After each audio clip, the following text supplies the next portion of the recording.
나누며 나아갈 수 있도록 주님 도와주세요. 주님의 손길과 인도하심으로 저희 여름에 청년부 집회가 있습니다. 주님 함께해 주시옵고 부족함 없이 잘 진행이 되어 준비될 수 있도록 주님 도와주시옵소서. 오늘 말씀을 전하시는 목사님 가운데서도 은혜를 더하여 주시옵고 또한 저희가 한 주를 살아가는 힘이 될 수 있도록 주님 도와주세요. 주님 말씀을 통해서 저희가 깨달아가지 못하는 부분들을 더 많이 깨달아가고 있습니다.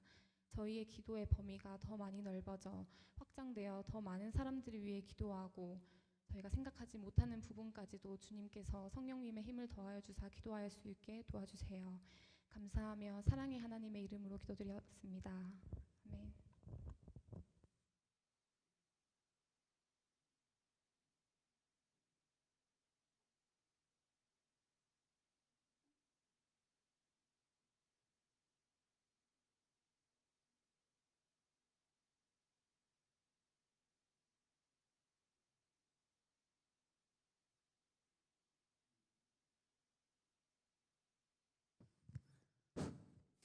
자, 오늘 하나님 말씀 먼저 찾아보고 같이 이야기를 좀 하도록 하겠습니다.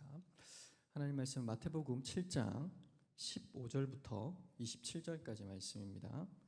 마태복음 7장 15절부터 27절 말씀, 신약 성경 10페이지에 있습니다. 마태복음 7장 15절부터 27절까지 말씀입니다. 교독해서 읽고 마지막 27절은 같이 한번 읽어보도록 하겠습니다. 제가 먼저 15절 말씀 읽겠습니다. 거짓 선지자들을 삼가라. 양의 옷을 입고 너희에게 나아오나 속에는 노략질하는 일이라.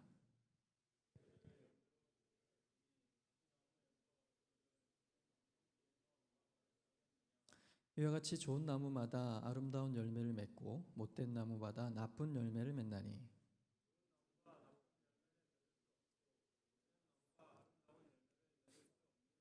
아름다운 열매를 맺지 아니하는 나무마다 찍혀 불에 던져지느니라. 나더러 주여 주여 하는 자마다 다 천국에 들어갈 것이 아니요 다만 하늘에 계신 내 아버지 뜻대로 행하는 자라야 들어가리라.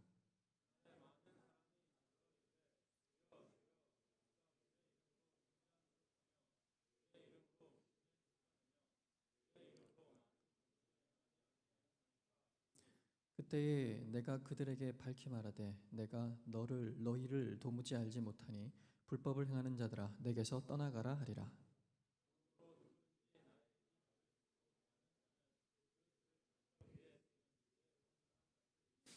비가 내리고 창수가 나고 바람이 불어 그 집에 부딪히되 무너지지 아니하나니 이는 주추를 반석 위에 놓은 까닭이요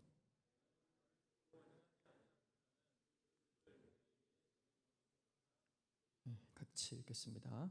비가 내리고 창수가 나고 바람이 불어 그 집에 부딪힘에 무너져 그 집 심하니라. 아멘. 예수님만으로 충분하다라고 제목이 되어 있는데 원래 제목은 예수님으로 충분치 않다입니다. 예수님으로 충분치 않다. 뭔 이상한 소리냐라고 하실 수 있겠지만 예수님으로 충분치 않다가 제목입니다. 어떻게 한 주간 잘 보내셨습니까? 오랜만에 보는 우리 송아기도 보이네요. 우리 송아기 여러분 아실지 모르겠습니다만 신존재 증명과 지구의 연대기를 아주 깊이 있게 파헤치는 우리 연구가입니다. 우리 특강 때가 생각나네요, 그렇죠? 특강 때 앞에서 쫙 이러면서 이런 때가 있었는데 지금은 어엿한 어른이 된 것 같는데요, 그죠? 죄송합니다. 쓸데없는 이야기를 했네요. 아무튼 반가워서 이런 이야기를 했습니다. 그리고 또 우리 세 가족 중에 우리 유진 자매도 오셨습니다. 지난주에 올까 말까 하셨는데 어딘지 모르겠죠. 제가 아무 때나 보고 있어서 어디인가 있습니다. 감사를 드립니다. 자, 오늘 예수님만으로 충분치 않다라는 제목을 가지고 함께 이야기를 나눠보도록 하겠습니다. 오늘 우리가 읽었던 이 마태복음 7장 15절부터 27절까지의 말씀은 산상수훈의 마지막 내용입니다. 예수님께서 모든 말씀을 다 가르치시고 이제 산으로 내려가서 모든 사람들이 일상의 실존을 살아내야 할 순간이 옵니다. 그 상황 가운데에서 예수님께서 마지막으로 그들에게 경고를 하시면서 알려주는 말씀인데요. 그 말씀이 무엇이냐? 산 아래 내려가면 너희를 방해하려는 모든 가르침들을 통해서 너희를 열매 맺지 못하게 하는 사람들이 나타날 것이다. 그들이 바로 거짓 선지자들인데 그들이 너희들의 삶, 너희들의 인생에 간섭하며 방해하면서 삶의 열매들을 맺지 못하게 할 것이다. 이렇게 경고하시는 말씀이 오늘 우리가 읽은 말씀입니다. 우리의 삶, 이 삶 가운데 거짓 선지자가 등장하고 그리고 어떻게 이 삶의 열매를 맺지 못하게 하는지 오늘 이 예수님의 경고의 마지막 말씀을 통해서 우리가 하나님의 말씀을 잘 살펴보는 시간을 갖도록 해보도록 하겠습니다. 자, 먼저 살필 것은 방해의 분별입니다. 오늘 본문에서 예수님께서는 산 아래로 내려가면 이미 거짓 선지자들이 너희에게 다가올 것이다 이렇게 말씀을 하고 있는데요. 자, 15절 16절을 한번 우리 같이 다시 한번 더 읽어보도록 하겠습니다. 15절 16절 읽겠습니다. 시작.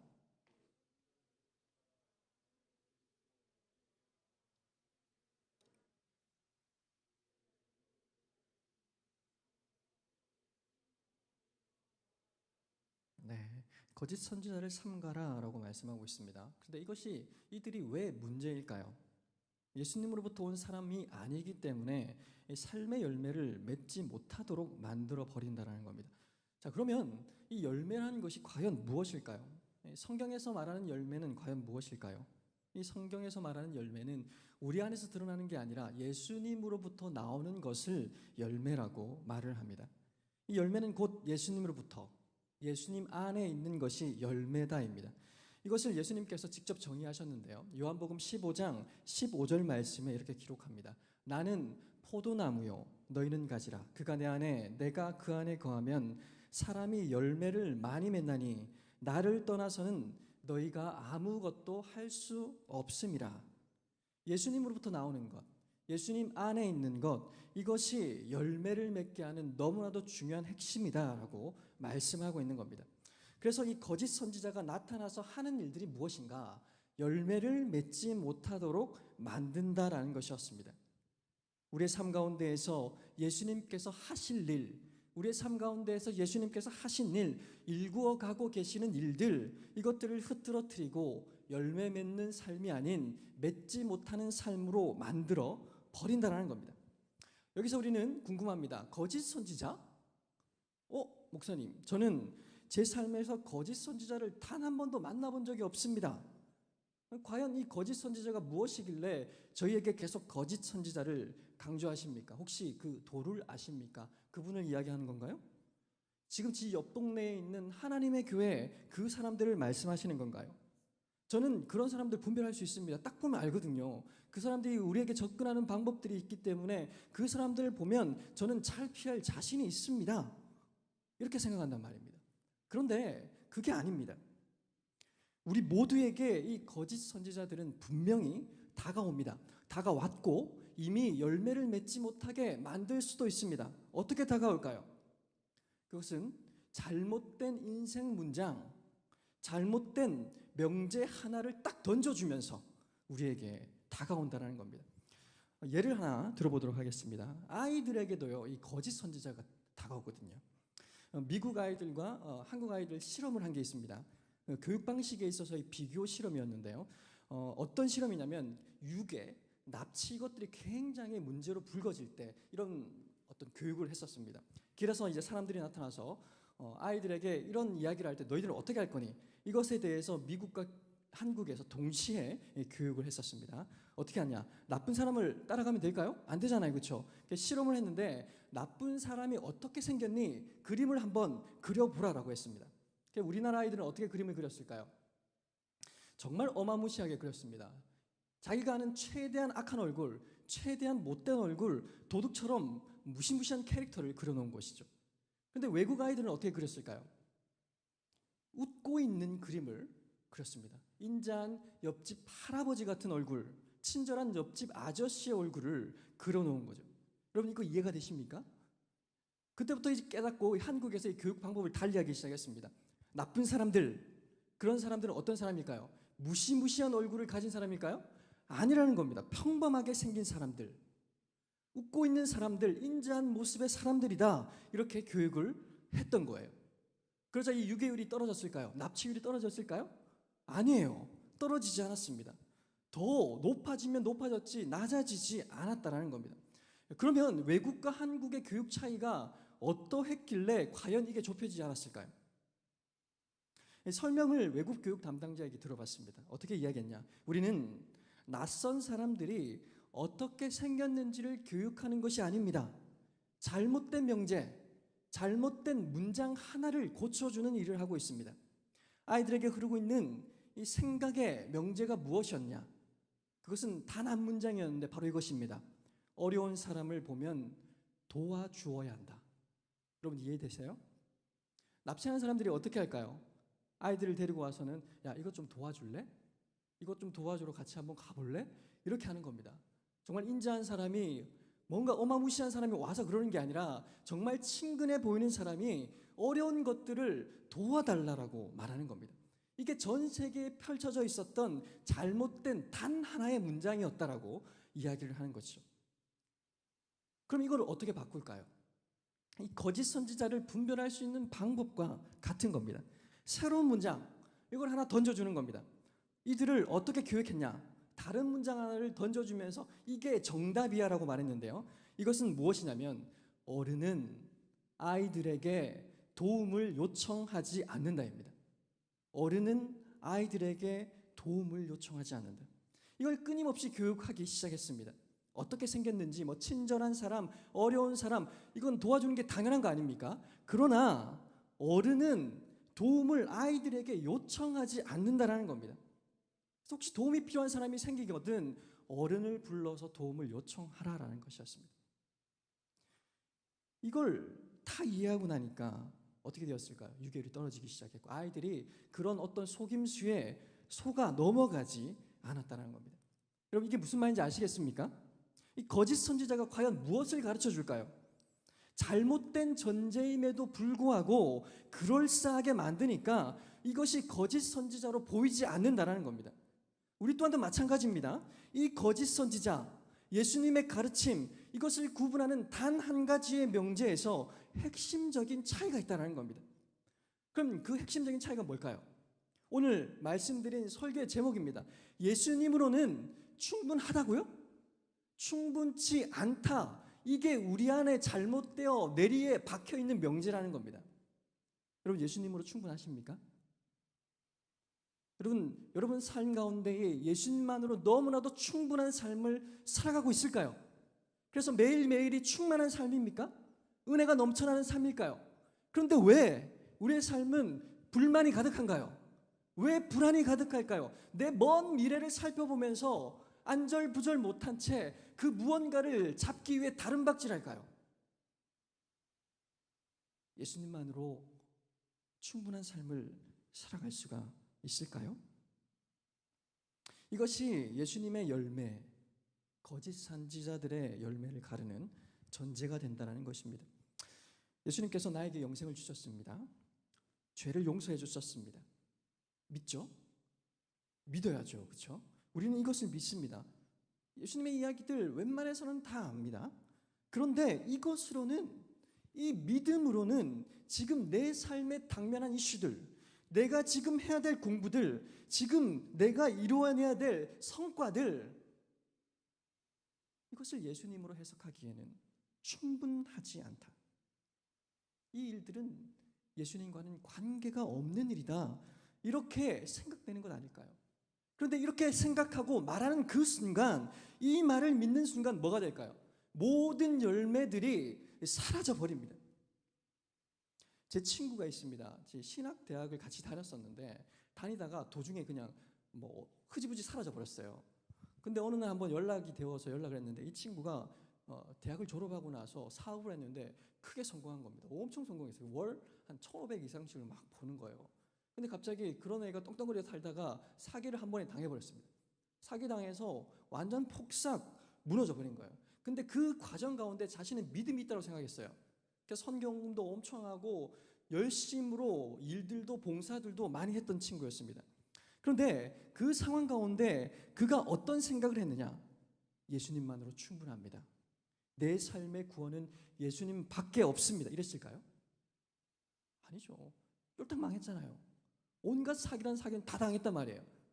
그럼 뭐가 생각나요? 본전 생각나잖아. 돈이 생각나잖아요. 예수님만으로 충분합니다. 이거 되게 추상적인 것 아닙니까? 그렇잖아요.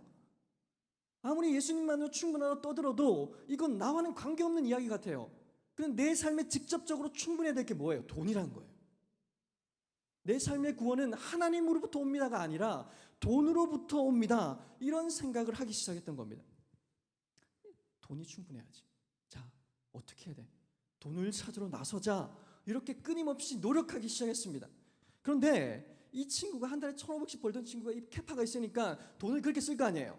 그러다 보니 작게 버는 것들이 감당이 안 되는 겁니다. 근데 돈도 벌지 못하지, 돈은 많이 나가지, 어쩌다 보니까 좋은 직장 같은데 별로 좋지 않은 것 같은 그런 직장에 취직을 했어요. 월 한 250, 350을 받는 직장에 취직을 했다는 겁니다. 그러니 하나님께서 나에게 일용할 양식을 주시는구나, 하나님께서 나에게 먹고 살게 하시는구나, 이렇게 감사하며 기뻐할 줄 알았어요. 근데 그랬을까요? 아닙니다. 몇 달을 못 버티고 나와버렸어요. 왜 그랬을까요? 그 삶이 너무 싫은 겁니다. 너무 싫으니까 그 삶을 버티지 못한 채 뛰쳐나와 버렸습니다. 기존에 내가 누리던 그 수준을 회복하지 않으면, 그 돈을 회복하지 않으면 의미가 없다는 겁니다. 내 인생의 의미가 거기에 달려있다는 겁니다. 여러분, 그가 발견한 게 뭘까요? 돈은 하나님입니다.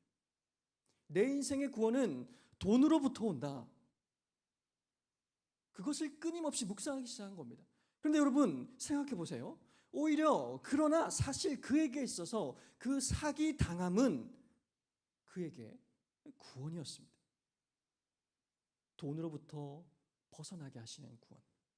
돈만 있으면 충분합니다가 아니라 내 급여의 수준, 내 관계의 수준, 내 상황의 수준과는 관계없이 주님만으로는 충분합니다.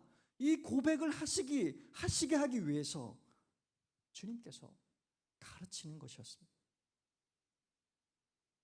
주님만이 나를 공급할 수 있습니다. 이걸 배우기 위해 너 거기에서 나와야 돼. 그에게 있어서는 그게 바로 구원이었단 말입니다. 여러분, 사실 예수님만으로 충분합니다.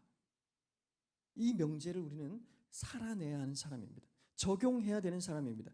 그런데 앞서도 말씀드렸지만 너무 추상적입니다. 너무 뜬구름 잡는 것 같습니다. 그래서 이 친구가 어디로 가느냐? 이 급여의 삶이 싫으니까 투자금을 받아서 계속 사업을 시작했습니다. 잘 됐을까요? 아니죠. 신용불량자가 되고 결국 어디까지 손을 댔나? 도박까지 손을 댔습니다. 포커 한 판에 몇백씩 왔다 갔다 한다면서요. 저 잘 모릅니다. 몇 천씩 왔다 갔다 한다고 하더라고요. 이걸 아니까 그 한 달에 몇백 버는 것, 이게 돈으로 보이지 않는 겁니다. 이 엉망진창의 삶이 시작된 거예요. 지금 연락은 안 되지만 여전히 그 안에서 허우적대고 있는지도 모르겠습니다.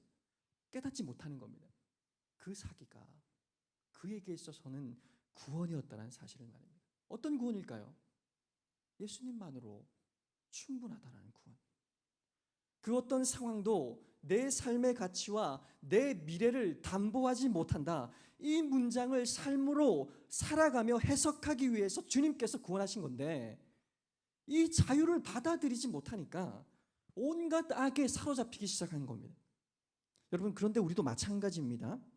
오늘 예수님께서 저와 여러분을 사랑하십니다.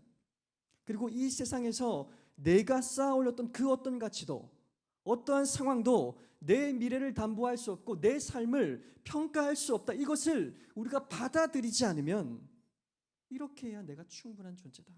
이 정도까지 가야 내가 의미 있는 존재다. 여기에 빠져서 참된 하나님의 구원을 발견하지 못한다는 겁니다.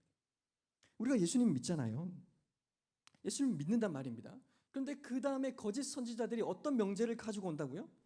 예수님 이야기를 다 합니다.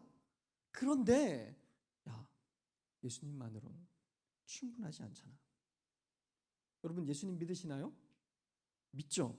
믿습니다. 그런데 저는 왜 교제할 사람이 없습니까? 왜 결혼할 사람이 저는 없는 겁니까? 왜 저는 돈이 없어서 이렇게 허우적대는 걸까요? 왜 저는 하는 일마다 불안하고 뭔가 안 되는 것 같고 나는 항상 그런 행복하지 못한 삶을 살아가게 되는 것입니까? 보십시오. 예수님만으로 충분하나요? 내 삶에는 행복이 없다라는 겁니다. 뭐라고 정의를 내리고 있습니까? 내가 가지고 있었던 예전의 그 생각, 내 삶의 목표, 이것이 내 삶의 감사와 기쁨을 다 좌지우지하고 있다는 겁니다. 하나님, 이 스펙으로는 충분하지 않습니다. 그때 수능을 잘 봤어야 되는데 지금 제가 이 꼴이 된 건 그것 때문 아닙니까? 내가 편입을 했으면 하나님, 이 편입으로 인해서 내가 탄탄대로를 걸어가야 되는 것 아닙니까? 이런 불만들이 끊임없이 그때 그 시절부터 해서 계속해서 흘러나는 겁니다. 왜 제가 이 꼴을 당해야 됩니까? 하나님, 지금 저희가 하실 일 없습니다. 제가 할 거거든요. 예수님께서 우리에게 과연 필요한 존재일까요? 이게 치명적인 우리의 삶에 아주 아름다운 열매들을 다 막아버리는 경고가 된다는 겁니다. 지금까지 다른 상황, 다른 형편을 저의 구원의 근거로, 기쁨의 근거로 삼았습니다. 그러나 주님만이 제 반석이 되어 주십시오. 어떤 상황에서도 견고하게 흔들리지 않도록 붙잡아 주십시오. 너무나도 추상적이지만 그 추상적인 그 명제의 한 문장, 그것이 제 모든 것입니다. 내 삶에 실제적으로 활력을 불러일으킬 수 있도록 주님께서 그 문장을 깨닫게 해주십시오. 이런 고백이 우리에게 있어야 되지 않을까?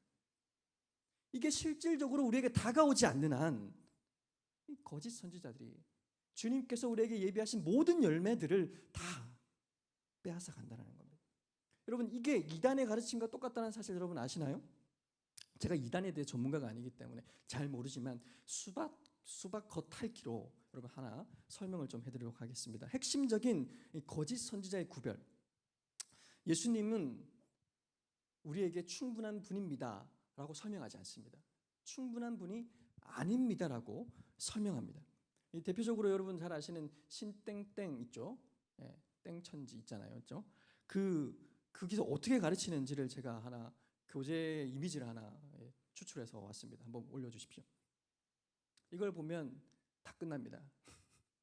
이걸 보면 신천지를 다 압니다라고 말하면 제가 안 되겠고, 아무튼 어떻게 이야기하는지 여러분 잘 아실 수 있는데요. 안 올려주면 안 되는데, 그러면 신천지 모르게 되는데, 신땡땡입니다. 아무튼 이분들이 강조하는 게 뭐냐면 창조 어디 있네요. 창조와 재창조의 교리입니다. 창조를 재창조하는 건데요. 예, 죄송합니다. 예, 방금 실수했습니다. 예, 아무튼 창조와 재창조의 교리를 어떻게 이야기하냐면요. 하나님께서 세상을 창조하셨습니다. 와, 이거 안 나오겠네. 제가 그냥 말로 하겠습니다. 하나님께서 세상을 창조하셨는데 성경을 어떻게 가르치냐면 아담을 딱 하나님께서 딱 세우셨습니다. 근데 아담이 어떻게 했을까요? 이 아름다운 세상을 아름답게 가꾸었을까요? 아니라는 거예요. 실패했다는 겁니다. 실패하니까 또 어떻게 할까요? 하나님께서 노아를 딱 갖다 놓은 거예요. 노아가 잘했을까요? 아니라는 거예요. 실패했습니다. 그래서 어떻게 하나? 모세를 갖다 놨는데 모세는 어떻게 했어요? 잘했을까요? 아니라는 겁니다. 실패했다는 거예요. 계속 하나님께서 그 인물들을 세우셔서 소명을 주셔서 계속 이 땅 가운데 보내셨는데 다 어떻다고요? 실패하는 겁니다. 실패. 그래서 누가 왔느냐? 누가 왔을까요? 예수님께서 오셨습니다. 여기까지 뭔가 비슷하죠, 그렇죠? 예수님께서 오셨습니다. 근데 예수님께서 오셨는데 지금 이 기독교를 봐라. 이 썩어 문드러질 기독교를 봐라. 지금 우리들의 삶을 봐라. 어떠냐? 이렇게 이야기하는 겁니다. 다 공감하시죠? 오, 그러네. 예수님 오셨는데 이 삶이 왜 이렇지? 지금 이 기독교가 왜 이렇지? 이렇게 되는 겁니다. 여기 보이시네, 보이죠? 예. 그런데 예수님께서 오셨는데 돼요, 안 돼요? 안 된단 말이에요. 그러니까 예수님으로 충분하다고요? 충분하지 않잖아요. 예수님께서 충분하지 않으니까 누가 와야 됩니까? 두 팔을 벌리고 있는 저분이 오셔야 되는 거예요. 두 팔을 벌리고 있는 저분. 사진 찍지 마세요. 안 돼요. 큰일 나요. 두 팔을 벌리고 있는 저분이 오신단 말이에요. 저분이 오셔야지만 이 모든 것들이 해결된다. 이렇게 이야기하는 겁니다. 여러분 웃기려고 제가 저거 보낸 게 아니고 어떤 얘기인지 아시겠습니까? 예수님으로 충분하다고요? 충분하지 않다라고 이야기를 하는 겁니다. 왜 교회들이 이렇게 타락했습니까? 왜 교회들이 하나님의 말씀을 제대로 이해하지 못한 채 실천하지 못합니까? 왜 이렇게 교회가 기독교로 욕을 먹고 있는 겁니까? 다 그것은 예수님만으로 충분한 게 아니라서 그래요. 이렇게 이야기합니다. 답이 되잖아요, 그죠? 뭔가 답이 되는 것 같잖아요. 그러니까 오, 그렇습니까? 그럼 우리는 어떻게 해야 됩니까? 이렇게 되는 거예요. 자, 그러면 저기 계신 두 팔 벌리는 분을 따라가야죠. 이렇게 되는 거예요. 그래서 뭔가 되게 열심을 가지고 행해야 될 것들을 찾아서 끊임없이 행합니다. 그래서 이단들의 특징이 뭐예요? 되게 열심히 해요. 뭔가 열정적으로 한단 말이에요. 부족한 것들을 어떻게 하려고요? 채우기 위해서. 내 상황, 내 형편, 내 관계, 내 가정, 이것에 예수님으로는 충분하지 못하니까 이 충분하지 못한 것을 채워가야 된다는 겁니다. 이게 이단인 거예요. 여러분, 이단만 그렇습니까? 나를 보세요. 저 말고 여러분. 저만 억울하면 안 되니까 같이 억울해야죠. 저도 그렇거든요. 예수님만으로 충분하십니까? 아니잖아요. 한 주간의 삶을 이야기하라면 온갖 나의 고난과 아픔과 고통들은 끄집어낼 준비가 되어 있습니다. 그렇죠? 그렇잖아요. 그 안에 하나님 계시나요? 없어요. 예수님으로 충분하지 않거든요. 온갖 주변과 환경을 돌아보며 그 부족한 부분들을 채우기 위해 끊임없이 채웁니까? 안 돼요. 이게 우리 아닙니까? 자, 그러면 신천지와 우리가 다를 게 뭡니까? 기분 나쁘시죠? 이제는 기분 나쁘십니다. 신천지랑 나랑 똑같다라고 하면 기분 나쁘잖아요, 그렇죠? 어디다가 이단을 들먹이고 나는 얼마나 하나님 제대로 알고 제대로 믿는데 왜 신천지랑 똑같다고 이야기합니까? 말할 거잖아요. 근데 삶을 보세요. 다를 게 뭐가 있어요? 이게 우리의 삶이라는 겁니다. 이 모든 것을 하나님께서 예수님을 통해서 가르치시고 또한 예수님께서는 그 모든 것들을 통하여 우리를 인도하시는 분 아닙니까? 아담이 실패했나요? 실패를 통해서 우리에게 가르치는 것이 있어요. 모세가 실패했나요? 실패를 통하여서 우리를 인도하시는 은혜가 있다고요. 예수님께서 우리에게 모든 실패의 경험을 통하여서 인도하시는 은혜가 우리에게 있는데 그것을 보지 않고 지금 당장 내 부족한 부분, 내가 채워야 될 부분, 이것들만을 붙잡고 있는 것. 그게 바로 예수님만으로 충분치 않습니다. 그 삶 아닐까요? 우리가 기억해야 될 것이 있습니다. 내 인생의 한 문장, 주님만으로 충분합니다. 주님, 제가 이것이 무엇인지, 이 문장이 무엇인지 깨닫게 해주십시오. 이것을 끊임없이 붙들고 기도해야 된다는 거예요.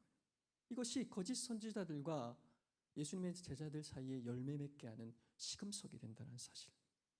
여러분, 이것을 기억해 주시기 바랍니다. 두 번째로 살필 것은 방해의 현상입니다. 예수님께서 내 삶에서 이미 열매를 위해서 일하고 계십니다. 이미 일을 하고 계시고 맺고 계십니다. 그런데 이것을 빼앗게 만드는 삶의 구체적인 현상 두 가지가 있습니다. 이것을 우리는 경계해야 되는데요. 첫 번째가 모든 상황 가운데에서 관계를 거부하게 만드는 겁니다. 오늘 본문의 후반부를 보시면 예수님한테 사람들이 따지기 시작합니다. 아니 예수님, 내가요 권능으로 병고침을 했잖아요. 귀신을 쫓아냈잖아요. 그런데 뭐가 문제입니까? 이렇게 이야기하는 겁니다. 그러니까 예수님께서 뭐라고 이야기하시는지 아십니까? 이 불법을 행하는 자들아, 내게서 떠나라 라고 말씀합니다. 아니 예수님 보십시오. 내가 불법을 행했나요? 주님 말씀 의지해서 내가 권능을 행했고 살인을 한 것도 아니고 간음을 한 것도 아니고 주님의 일을 한 것 같은데 왜 내가 불법을 행한 겁니까? 사람들이 이해를 못하는 겁니다. 예수님께서 뭐라고 말씀하셨을까요? 내가 언제 행동하라고 했니? 내가 언제 너보고 열매 맺는 생산적인 일을 행하라고 했니? 그것은 예수님의 뜻이 아니라는 겁니다. 오늘 모든 상황 가운데에서 하나님께서 우리에게 주시는 뜻이 무엇인가? 그것은 예수님 안에서, 예수님과의 관계 안에서 이 모든 상황들을 해석해 나아가야 된다는 겁니다. 자, 오늘 21절 말씀 한번 보세요. 같이 읽어보겠습니다. 21절 읽겠습니다. 시작.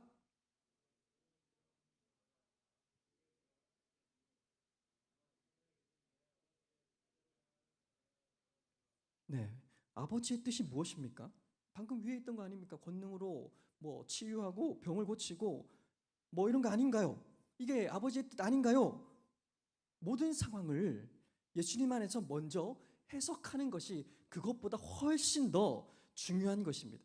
아버지의 뜻, 뭔가 행하는 것이 아니라 모든 상황이 예수님과 관계가 되어 있다. 예수님 안에 있다. 그래서 우리가 상황의 옳고 그름 이것들을 판별하는 것이 아니라, 그것들로 열매를 맺는 것이 아니라, 우리의 삶에 벌어진 모든 삶의 결론은 그분께서 하신 일을 알아가는 것, 그분 안에서 나의 삶을 깨닫는 것, 이것을 우리가 이해하는 데 있는 겁니다.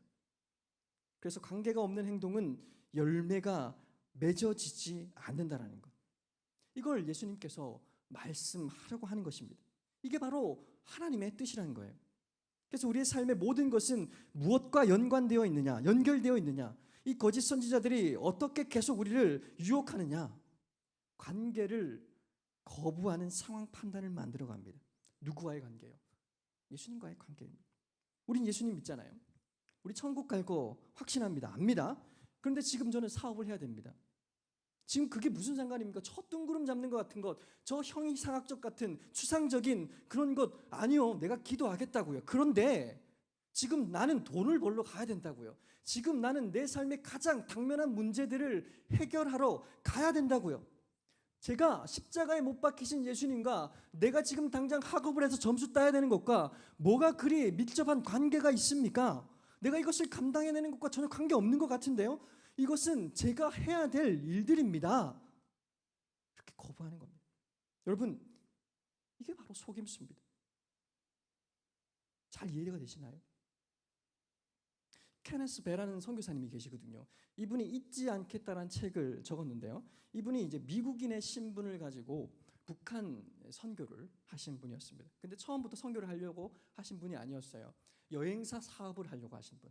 그래서 북한에 한 17번을 갔다 오셨는데, 갔다 오면 갔다 올수록 북한의 실상이 절감이 되고, 내가 이 실상을 알리면 거기에서 뭔가 뭐 디벨롭 할 수 있는 것들이 있겠다. 그래서 이렇게 왔다 갔다 하면서 사업을 준비를 했습니다. 그런데 뜻하지 않게 이제 사업을 하면서 이제 입국을 할 때 굉장히 삼엄하다고요, 경비가. 그래서 가지고 들어가면 안 되는 물품들이 있었는데 그 중에 하나가 외장하드였습니다. 거기에 뭔가를 빼올까 봐. 외장하드를 들고 가면 안 되는데 뭐 17번 정도 잘했어요. 근데 18번째 되는 날 착각하고 실수해서 그 외장하드를 들고 가버린 겁니다. 어떻게 됐을까요? 바로 철창행위였어요. 감옥에 갇혀버린 겁니다. 그래서 하루가 이틀이 사흘이 지났습니다. 언젠간 내가 나올 수 있겠지. 언젠간 나올 수 있겠지. 근데 들리는 소리가 심상치 않은 거예요. 못 나간다. 영영 거기 있어야 된다. 거기서 죽을 수 있을 거지. 몸 불안하죠. 그때부터 이 케네스 베가 어떻게 했을까요? 하나님께 기도했습니다. 하나님, 저 나가야 됩니다. 저 사업해야 됩니다. 하나님 도와주세요. 나가야 됩니다. 나가게 해주십시오. 그에게 당면한 문제는 뭘까요? 나가는 겁니다. 그에게 당면한 문제가 뭐예요? 사업을 하는 겁니다. 물론 이게 틀렸다고 말하는 게 아닙니다. 그런데 뭐가 끊어졌어요? 하나님과의 관계가 끊어졌다고요. 하나님이라고 불렀지만 하나님은 도구일 뿐인 거예요. 하나님, 이 상황이 놓여진 이유가 무엇입니까? 하나님, 내가 이 감옥에 갇혀있는 이유가 무엇입니까? 이것이 먼저 나갔어야 되는데, 하나님 살려주세요. 하나님, 내가 이게 나가야 됩니다. 이게 계속 나온 겁니다. 결국 어떻게 됐을까요? 자포자기 하는데 들려오는 소문들이 넌 여기서 죽을 거야 라는 소문이 들리기 시작하고 계속 기도하는 와중에 깨달아진 것이 있었습니다. 어떤 깨달음이 왔는가? 이렇게 이야기를 합니다. 들어보십시오. 어쩌면 내가 집으로 돌아가는 것이 하나님의 뜻이 아닐지도 모른다는 생각이 들었다. 1년 동안 나는 하나님께 구해달라는 기도만 드렸다. 만약 그분이 대답이 노라고 한다면 어떻게 할 것인가?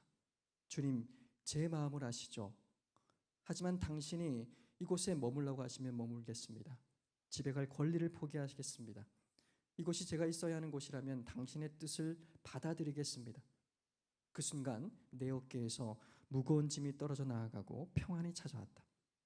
그 다음 고백을 하나님께서 스스로 바꾸게 하셨는데 이렇게 고백합니다. 나는 선교사입니다. 주님, 저는 선교사입니다. 그리고 이곳은 당신이 제게 주신 선교지입니다. 저를 사용해 주세요. 기도가 바뀌었습니다. 하나님, 저를 구해 주세요라는 기도가 하나님, 저를 사용해 주세요라는 기도로 바뀌었다는 겁니다. 그 순간 자유함을 느꼈다라고 고백하는 겁니다. 그리고는 내 앞에 있는 검사, 나 주변에 있는 다른 사람들이 어떻게 보였냐? 나를 얼매고 속박하는 자가 아니라 전도의 대상으로 보이기 시작하다는 겁니다. 영접시키고 주민들을 구하고 그러던 2년이 지난 그 후에 어느덧 국제 정세가 바뀌게 되고 김정은이 갑자기 그를 석방을 시키게 되었다고 합니다. 이 외장 하드를 잃어버린 작은 상황, 그는 어떻게 해석했습니까? 만약에 여러분이라면 저라면 그것을 어떻게 해석할까요? 내가 그것을 하지 말았어야 했는데, 내가 그때 그것 때문에 지금 내 인생이 이렇게 꼬였는데, 이 결정 때문에 내 인생이 지금 이렇게 후회하면서 살아가는 것은 아닐까요? 여기까지 오지 말 걸, 그 사람을 만나지 말 걸, 이 일이 벌어져 가지고 내가 이런 꼴이 된 거야.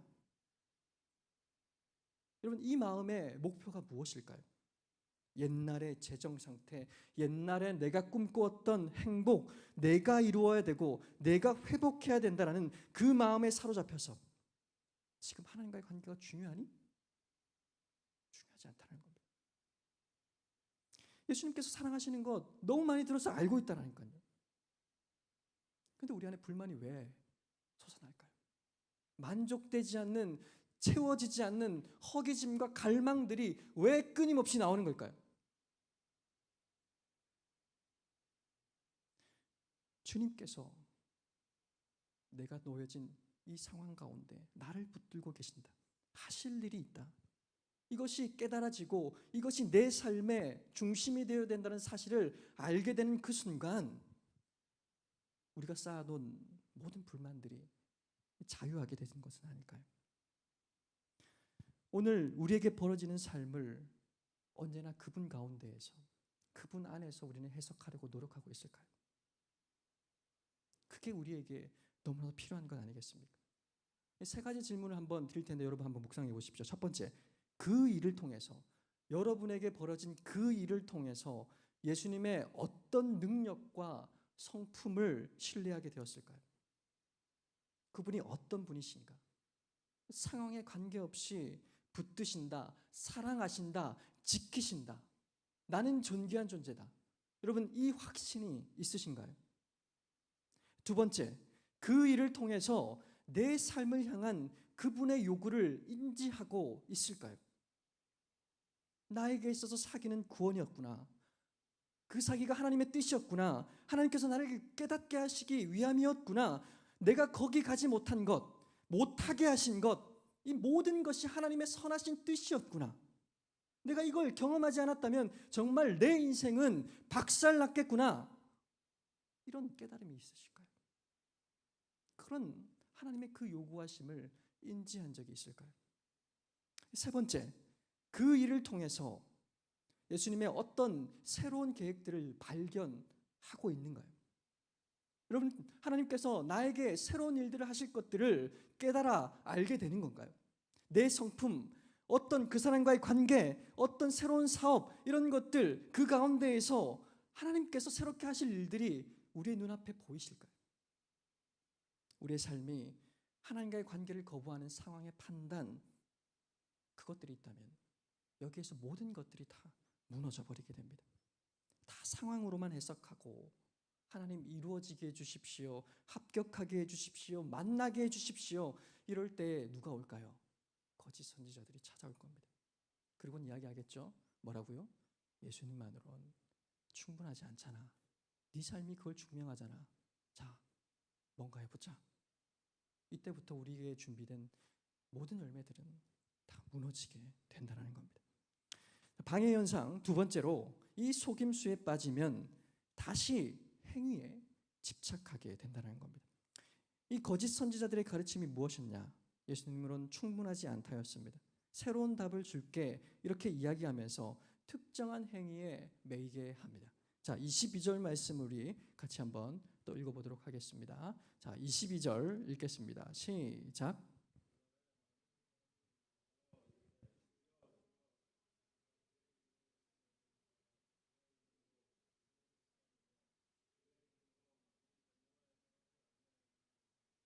네, 이게 뭡니까? 아까도 이야기했죠. 내가 이거 했는데요, 이러니까 충분한 거 아닙니까? 근데 이 말을 하는 순간, 이게 나쁘다는 게 아닙니다. 이 말을 하는 순간 이게 우리 안에 무엇으로 작용하느냐? 예수님으로는 충분하지 않으니 충분한 것들을 찾아 나아가야지라는 이 내 삶의 허황된 목표, 특정 행동, 이런 것들에 우리의 신앙이 갇혀버리게 되는 겁니다. 이들이 그랬습니다.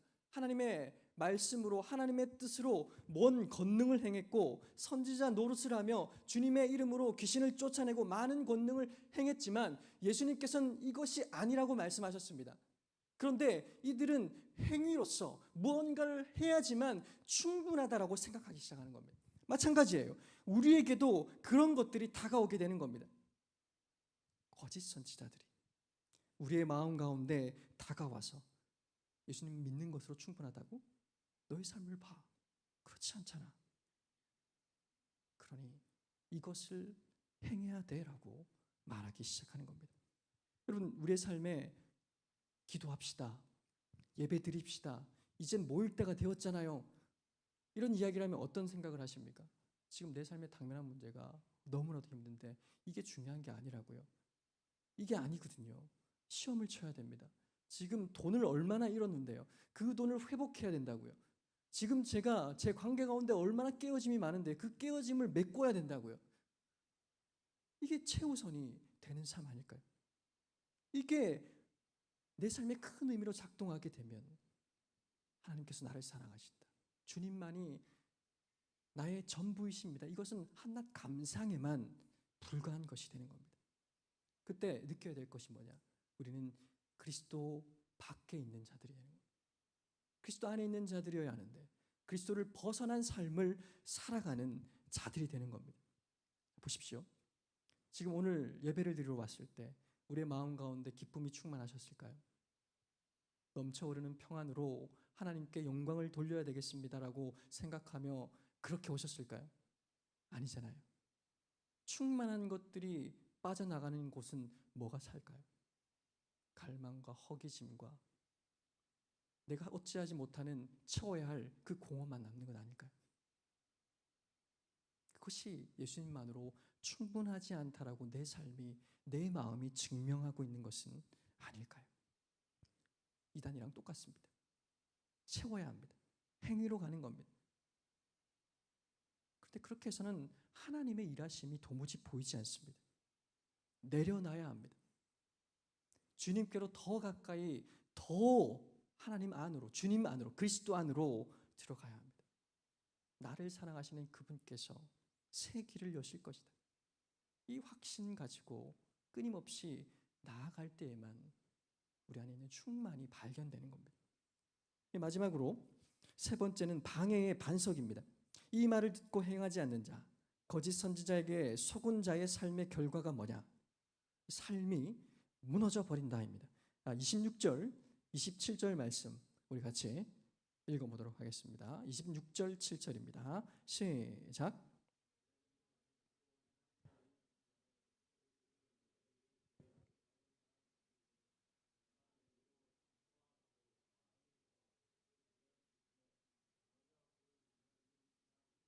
네, 우리는 그분의 말씀을 듣고 행하지 않는 자들이었습니다. 그렇죠? 그럼 오늘 설교의 결론은 뭐가 되어야 됩니까? 그럼 어떻게 해야 되는 거예요? 행해야죠.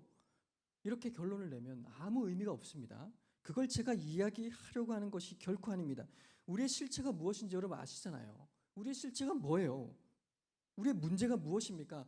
예수님께서 나를 사랑하신다는 건 내가 알고 있습니다. 그런데 그 삶, 그 반석, 그분이 사랑하신다 그 한마디 위에서 저는 아무것도 할 수 없는 존재입니다. 이것을 고백하는 것, 이게 더 중요한 것 아닐까요? 분명 저는 예수님께서 나를 사랑하시는 것 알지만 내게 그것을 행할 힘이 생기지 않습니다. 어떤 행할 능력 또한도 없고요. 그래서 어떻게 해야 될지 모르겠습니다. 이게 지금 우리의 현 주소 아닐까요? 그래서 결국 우리가 맞이해야 될 최후는 무엇인지 아십니까?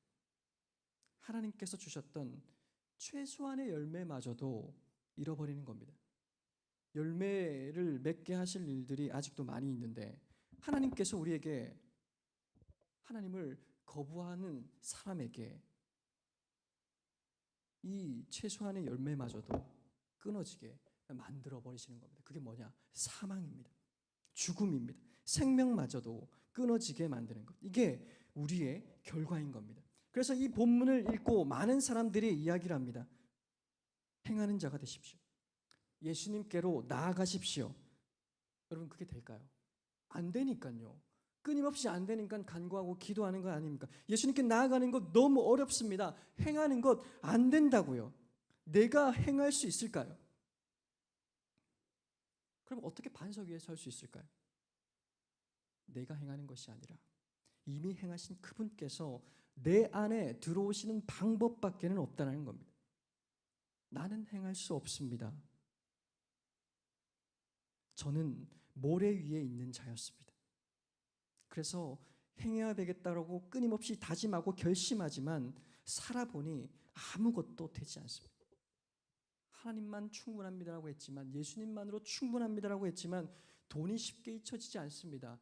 그 남자가, 그 여자가 잊혀지지 않습니다. 그렇게 사랑받았던 것들이 쉽게 잊혀지지 않습니다. 학벌이 포기가 되지 않습니다.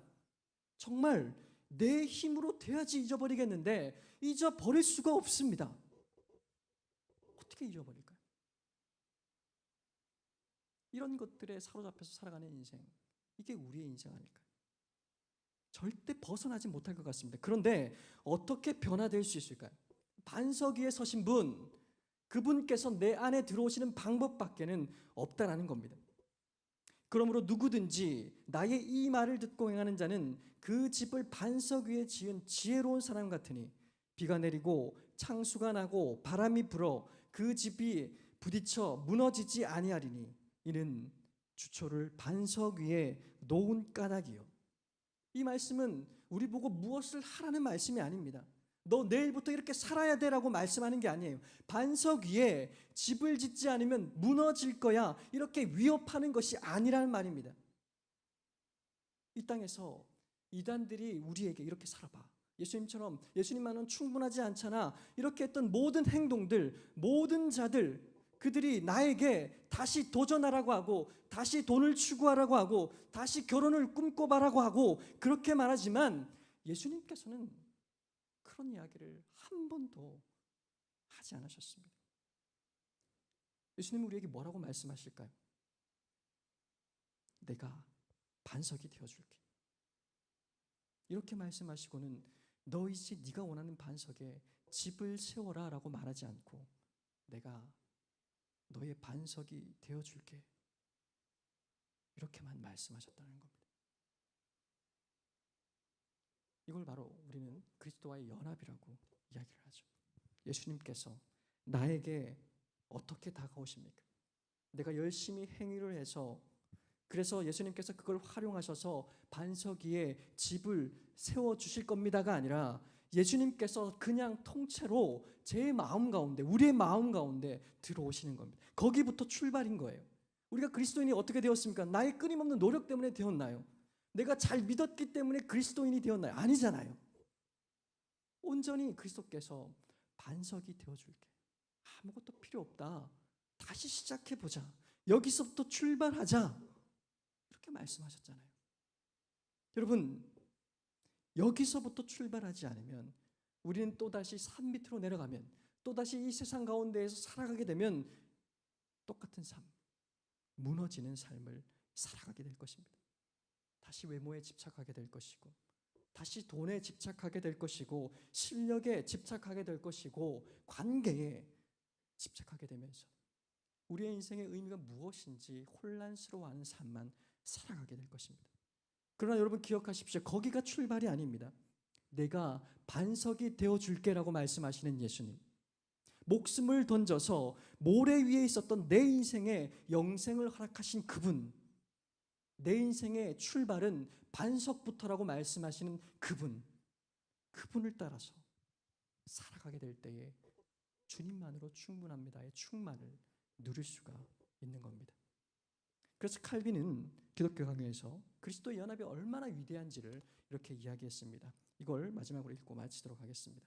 그러므로 머리와 지체가 서로 결합하는 것, 곧 그리스도가 우리 가슴에 내주하는 건, 짧게 말해 이 신비적 연합은 우리에게 가장 중요한 것이다. 그리스도께서 우리의 것이 되심으로써 우리와 함께 당신이 받으신 선물들을 나누게 하셨나니, 그러므로 그가 우리 밖에 멀리 떨어져 있으시면서 그의 의가 우리에게 전가되는 것으로 생각하는 것이 아니라 우리가 그리스도를 입었고 그의 몸에 접붙임 바 되었기 때문이다. 여러분, 예수님께서 우리 안에 오셨습니다. 그리고 우리가 예수님 안에 거하는 자들입니다. 이것이 우리의 온 몸으로, 온 인격으로 경험되도록, 깨달을 수 있도록 기도하는 삶을 사시길 바랍니다. 그때 우리의 모든 불만들은 사라질 것이고 허기짐들은 사라질 것이고 주님께서 허락하신 충만을 정말로 경험할 수 있으리라 생각합니다. 한 주간도 주님만으로 충분합니다. 이 올바른 명제를 붙들고 살아가시는 우리가 되시길 바랍니다. 우리 같이 찬양하면서 기도하겠습니다. 주께서 다스리네. 우리 같이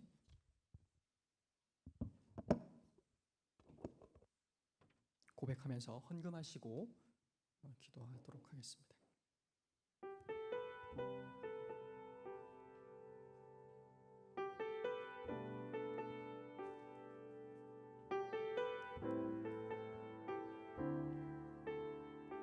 주께서 다스리네. 주께서 다스리네 내 삶을. 주께서 다스리네 내 삶을. 주께서 일하시네 지금도. 주께서 일하시네 내 삶에.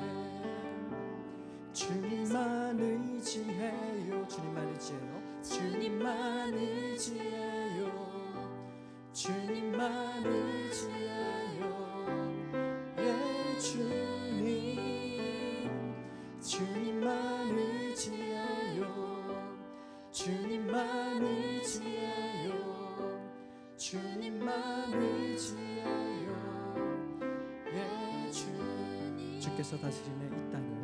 주께서 다스리네 이 땅을.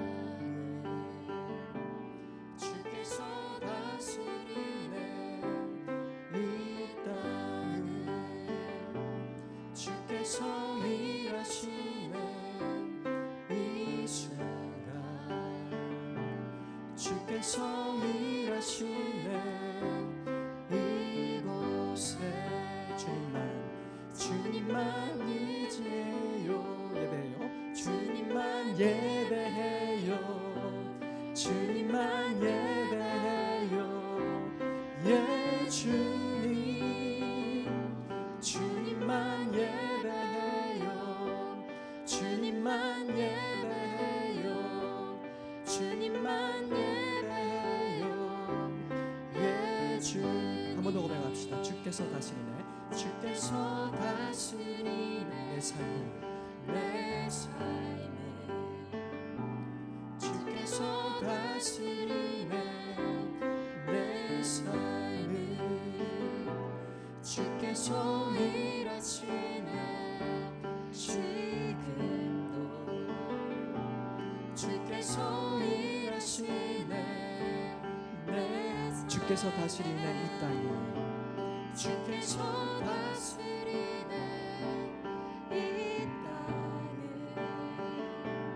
주께서 다스리네 이 땅을. 주께서 일하시네 이 순간. 주께서 일하시네 이곳에. 주님만 사랑해요. 주님만 사랑해요. 주님만 사랑해요. 주님만 사랑해요. 예 주님. 주님만 사랑해요. 주님만 사랑해요. 주님만 사랑해요. 예 주님. 만물의 창조자. 창조자.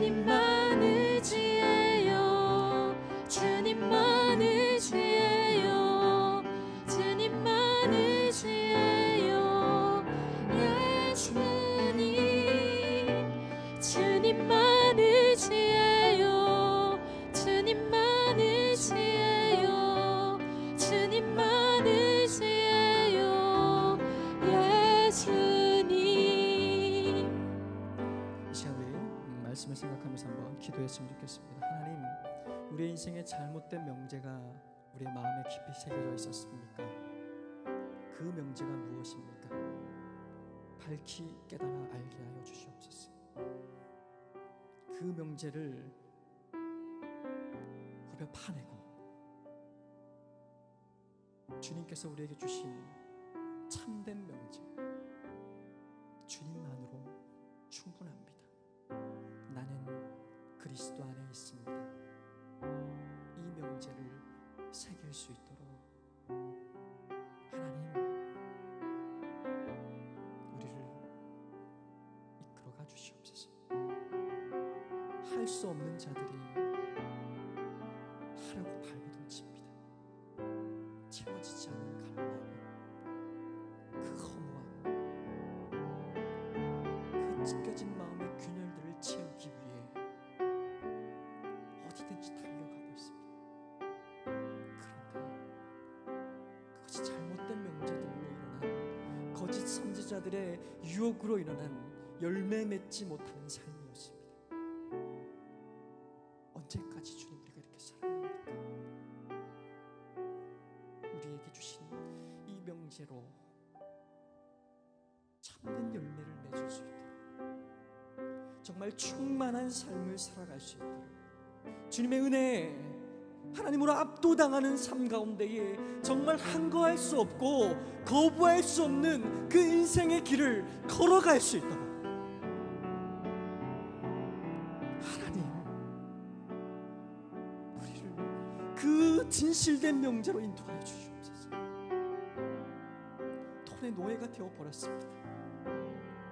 그것이 나를 쫓고 또 쫓고 턱밑까지 나를 쫓아갔습니다. 관계의 노예가 되어버렸습니다. 가정에서,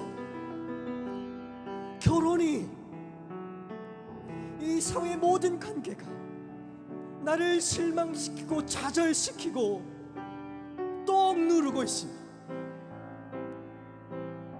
잘못된 명제가 내 삶의 아름다운 열매들을 가로막고 있습니다. 하나님, 이 어려운 삶, 이 방해가 많은 삶, 이 거짓 선지자들이 득실되는 이 하루하루의 삶, 그 가운데에서 주님만으로만 충분합니다. 주님으로만 내 모든 것을 채울 수 있습니다를 경험하는 삶을 살아갈 수 있도록 하나님, 나를 인도하여 주시옵소서. 그 충만의 기쁨을 하루하루 누릴 수 있도록 도와주시옵소서. 각자 주님께서 주신 말씀을 기억하며 우리 입술로 함께 고백하며 기도하도록 하겠습니다. 기도하겠습니다. 하나님 아버지, 시간 우리 함께 기도합니다. 말씀을 기억하며 주님께서 주신 말씀으로 우리가 어떻게 삶을 살아가는지 우리 마음의 생각들을 끄집어내고 이 시간 주님 앞에 토로하며 고백하며 선언하며 나아가요. 주님, 우리에게 내가 잘못 믿고 내가 신조로 삼았던 인생의 문장들이 있습니다. 그것이 돈으로, 그것이 관계로, 그것이 결혼으로, 하나님 그것이 연애로 하나님 잘못된 가지를 치고 있습니다. 주님, 그 가지의 결말은 과연 무엇입니까? 끊임없는 갈망 가운데 허기짐, 그것들을 채우지 못해 나는 행복하지 못해요, 행복한 삶을 살아가지 않습니다라고 하나님 한탄하며 자조하는 삶 아닙니까? 언제쯤 우리는 충만한 삶을 살 수 있습니까? 그 거짓된 문장들을 벗어 던지게 하시고 주님만으로 충분합니다. 주님이 내 안에 계시고 내가 주님 안에 계시니 열매를 맺는 삶을 살아갈 수 있습니다. 내 주어진 삶의 모든 현장은 하나님의 열매의 현장입니다. 이런 고백이 우리의 고백이 되게 해주시옵소서. 제가 할 수 없습니다. 제가 행할 수가 없는 것들입니다. 단 하나도 내 손과 발로 움직여서 되는 것들이 없습니다. 그러니 주님, 내가 주님 안에 붙들리게 하여 주시옵소서.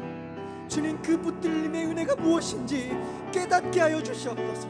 그래서 그 충만한 함구할 수 없는 은혜로 나를 움직여 주시옵소서.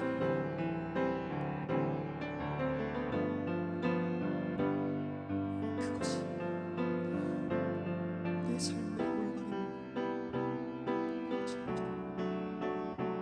한 주간 다른 어떤 것들에 무뎌지지 않고 주님만으로 충분합니다는 고백이 가장 뚜렷하고 분명하게 부각되는 우리의 삶이 될 수 있도록 도와주시옵소서.